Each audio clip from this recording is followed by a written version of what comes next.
আপনার আধার কার্ডের সঙ্গে একটা মোবাইল নাম্বার কিন্তু লিঙ্ক করা আছে। আপনার কখনো মনে হলো না এই মোবাইল নাম্বারটা না, আমি আমার আধার কার্ডের সঙ্গে অন্য একটা মোবাইল নাম্বার লিঙ্ক করে রাখবো, সেটাও কিন্তু আপনি ঘরে বসেই করতে পারবেন।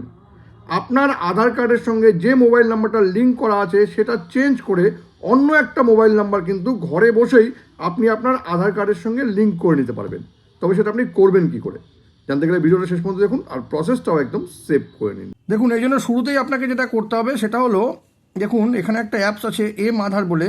এম আধারের যে নতুন অ্যাপসটা আছে সেটা কিন্তু আপনাকে ইনস্টল করে নিতে হবে। এই দেখুন এই অ্যাপসটা এম আধার গেলে কিন্তু এই অ্যাপসটা আপনি দেখতে পাবেন। এই অ্যাপসটা আপনাকে ইনস্টল করতে হবে। এটা ইনস্টল করার সময় কিন্তু আপনার ফোনে ওটিপি আসবে, তারপরে ফেস রেকগনিশন হবে, তারপরে কিন্তু আপনি অ্যাপটা ইনস্টল করতে পারবেন। তো এটা আমি ইনস্টল করে রেখেছি, এই অ্যাপটা এম আধার।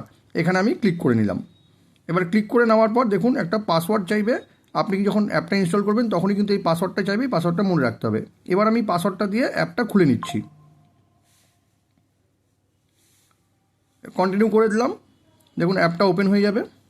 ওপেন হওয়ার পর এরকম একটা ইন্টারফেস আসবে। এবার জাস্ট আপনাকে এরকম করে টেনে উপরে তুলতে হবে। উপরে ওঠার পর দেখুন আপডেট মাই আধার, এখানে আপনাকে ক্লিক করতে হবে। আমি এখানে ক্লিক করে নিচ্ছি। এবার এখানে ক্লিক করে নেওয়ার পর দেখুন এখানে আছে মোবাইল নাম্বার আপডেট, আপনাকে এখানে ক্লিক করতে হবে। আমি এখানে ক্লিক করলাম।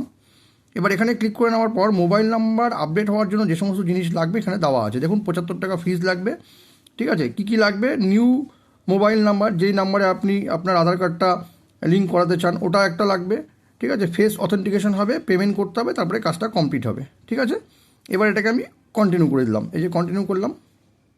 কন্টিনিউ করার পর দেখুন এই যে পুরনো নাম্বারটা দেখাচ্ছে, এইখানে কিন্তু নতুন নাম্বারটা আপনি যেই নাম্বারে লিঙ্ক করতে চান আপনার সেই নতুন নাম্বারটা দিয়ে দেবেন। সেন্ড ওটিপি করলে কিন্তু ওই নাম্বারে একটা ওটিপি আসবে, তারপরে আপনার ফেস রেকগনিশন হবে, তারপরে 75 টাকা পেমেন্ট করলে কিন্তু কাজটা কমপ্লিট হয়ে যাবে। 7 দিনের মধ্যেই আপনার নতুন নাম্বারে আপনার যে আধার কার্ডটা আছে সেটা কিন্তু অটোমেটিক্যালি ঘরে বসে এইভাবেই আপনি লিঙ্ক করে নিতে পারবেন। ঘরে বসেই আধার কার্ডের সঙ্গে যে মোবাইল নাম্বারটা লিঙ্ক করা আছে সেটা চেঞ্জ করার বা আপডেট করার এই দারুণ প্রসেসটি যদি কখনো আপনার কাজে লেগে থাকে তবে কিন্তু এটাকে অবশ্যই শেয়ার করবেন। আর এরকম নতুন নতুন ইনফরমেটিভ ভিডিও পেতে প্লিজ সাবস্ক্রাইব আমার চ্যানেল সাবজেক্ট সম্রাটকে। Thank you.